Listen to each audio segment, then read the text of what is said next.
Pernah nggak sih Anda ngerasa kalau sistem pendidikan kita itu kayaknya agak ketinggalan zaman? Bahwa cara kita belajar sekarang tuh sepertinya belum benar-benar siap buat masa depan. Nah, hari ini kita bakal ngebahas cetak birunya, blueprint untuk perubahan itu, pembelajaran mendalam.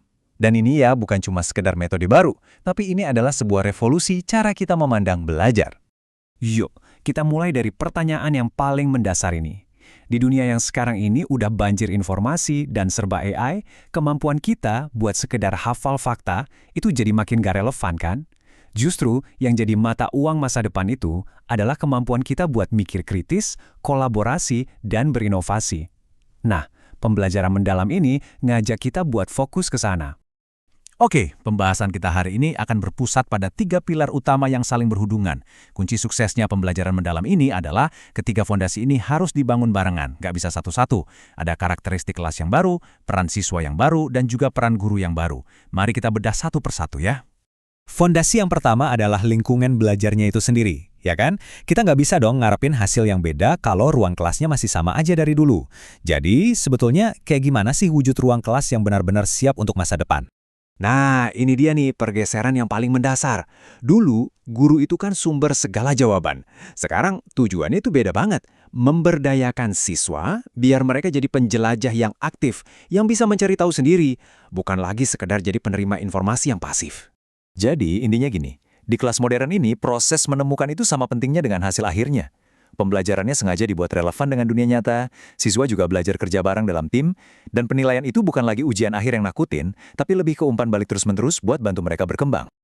Oke, sekarang kita masuk ke fondasi yang kedua.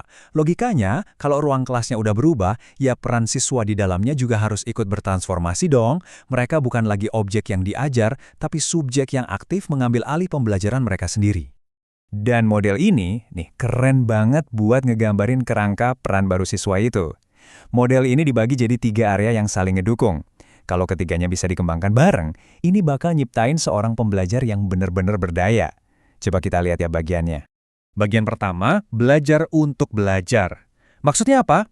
Jadi siswa itu nggak cuma belajar matematika atau sejarah, tapi mereka juga belajar tentang cara mereka belajar.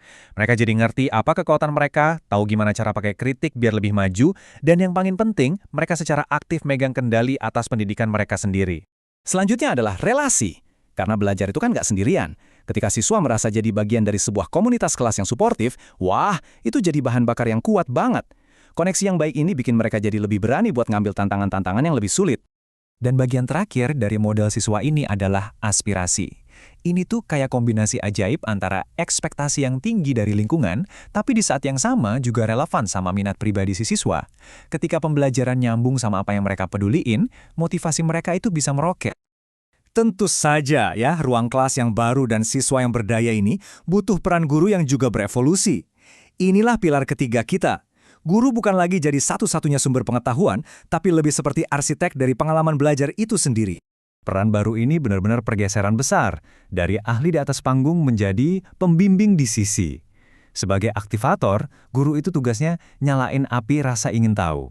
Sebagai kolaborator, mereka ngeruntuhin tembok kelas, kerja bareng sama semua pihak. Dan sebagai pengembang budaya belajar, mereka menciptakan ruang yang aman di mana siswa itu berani buat mencoba, gagal, dan berinovasi. Nah, yang penting buat diingat, ketiga pilar ini, kelas, siswa, dan guru, bukanlah ide-ide yang jalan sendiri-sendiri. Mereka adalah satu kesatuan sistem yang saling bergantung. Ketika ketiganya bekerja sama secara harmonis, disitulah keajaiban transformasi pendidikan bisa terjadi. Pernyataan ini benar-benar ngerangkum semuanya. Kita nggak bisa cuma punya salah satunya tanpa yang lain. Perubahan sejati itu baru akan terjadi ketika lingkungan, siswa, dan guru berevolusi bersama-sama, menciptakan sebuah ekosistem pembelajaran yang dinamis dan punya makna. Sebagai penutup, saya mau meninggalkan Anda dengan pertanyaan ini. Nggak peduli peran Anda apa, guru, siswa, atau bahkan orang tua, perubahan itu selalu dimulai dari satu langkah kecil. Jadi, apa satu hal yang bisa Anda lakukan besok untuk mulai membangun fondasi ini di lingkungan Anda? Ingat ya, transformasi besar selalu dimulai dengan satu langkah kecil yang berani.